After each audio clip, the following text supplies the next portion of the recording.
you to check out Johnnie Johnson. Okay. Johnny was Chuck Berry's piano player. He actually hired Chuck to play in his band in 1955. And Johnny was Johnny Be Good. That's what the lyrics were about. And of course, Johnny, as you study and if you're a musician, you'll figure it out that the keys that Chuck played in were Johnny's piano keys. So Johnny was writing the music with Chuck's lyrics. Okay. And so, but it's unfortunate for whatever reason, but Johnny was never really fully compensated for that. Yeah. And so what happened is Chuck moved on in the 60s, you know, with Doing a Lang or whatever that song was. And then Johnny kind of became a bus driver and a local player around St. Louis. So in 1991, I guess, Keith Richards signed a solo deal with Elektra Records in New York, and one of the things that he was promised he could do was make a solo album with Johnnie Johnson.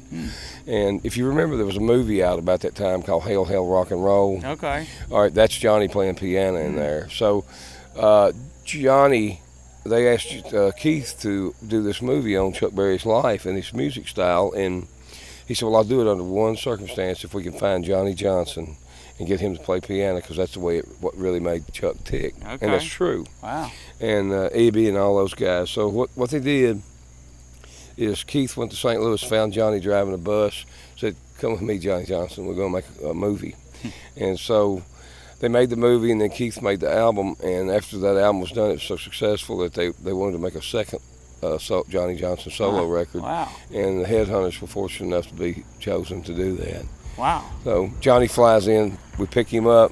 We had 2 weeks to write and record a blues album with Johnnie Johnson. And we had to make sure that Nancy Jeffries at Elektra wanted to make sure that the piano was much more focused than guitars.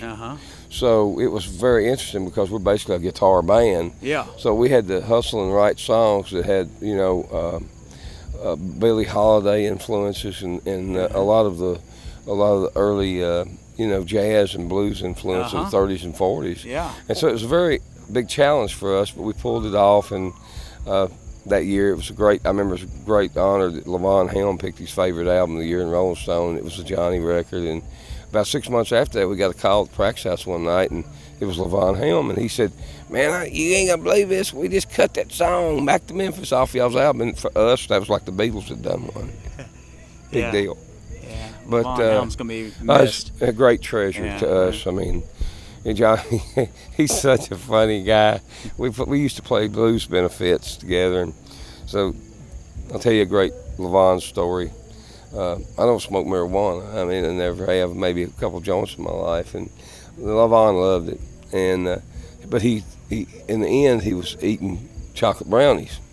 But this gig we played, he brought in 2 big trays of brownies, and he said, get you some cake. Well, as you can tell, I love to eat. So I got me a big glass of milk out there out of the refrigerator in the dressing room, and I got me 4 of them brownies and sat down and ate all 4 of them. And one of our guys came in and took a bite of them. He said, you didn't eat any of those, did you? I said, yeah, I ate 4 of them. And he said, oh, God. So it was like lace with Lebanese hash. So they found me walking around about 2 hours later, hunting for my room barefooted, and we had to play in an hour. So that's a great Levon story. Yeah, that's hilarious. It's completely innocent, you know, but you gotta love it. But those guys are the original old hippies, you know. It's they awesome. lived it, and they could play, man, better than anybody. Yeah.